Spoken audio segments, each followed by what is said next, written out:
I take a different approach than most. I always took a different approach.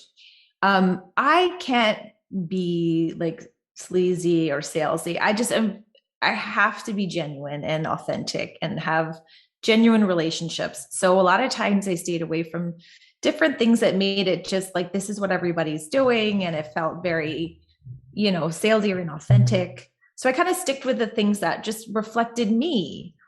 And so there was a point in time where, I'd be blogging and I'm like, I'm not really saying anything. So then I switched over to, having more conversations in webinars, and that seemed to be more me, to kind of put more webinars out there for different types of clients and have those types of workshops and stuff, like teaching. I was like, that's it. Okay. And now I found my niche. Like, I really like to instruct my clients. I really like to teach them things.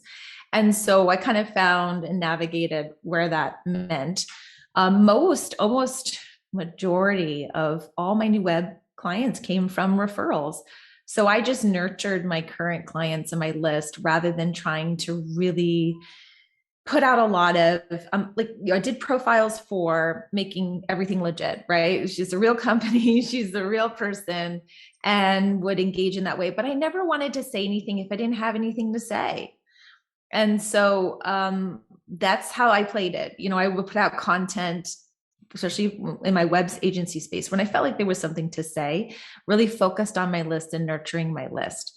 The website then just kind of morphed from, this is how everybody does their website, to then, this sounds more like me. And this, it just sounds more of like something my clients would like to read and understand, and would reach out to me based on it sounding more authentic and genuine. So that's the approach I always took with an online presence.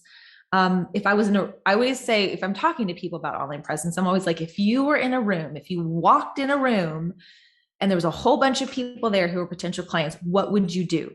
What would you say? Who would you pull aside? How would you speak to people? Online, it's no different.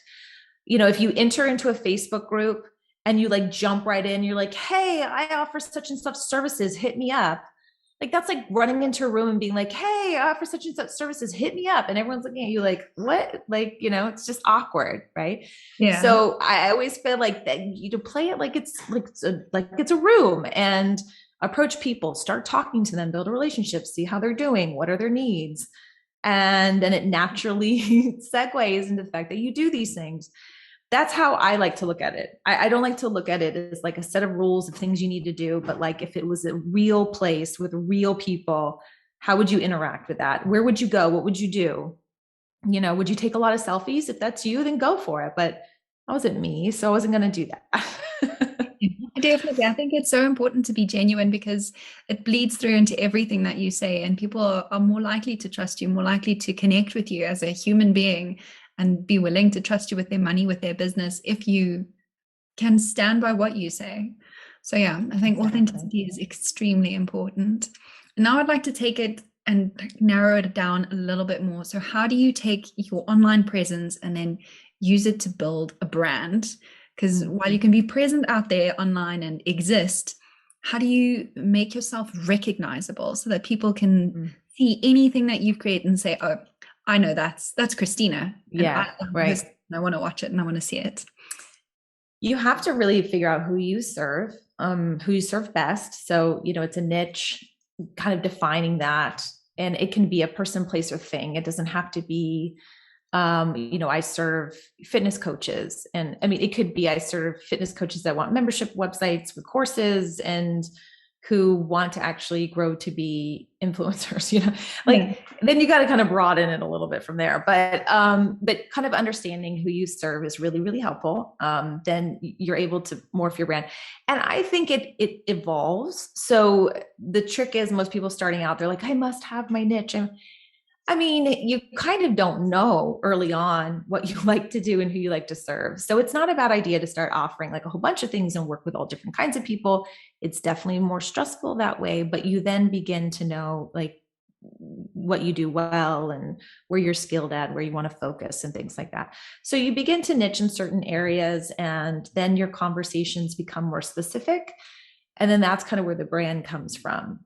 It kind of comes out of those situations. For the longest time, after like as building my business, I started teaching other web professionals how to build their business.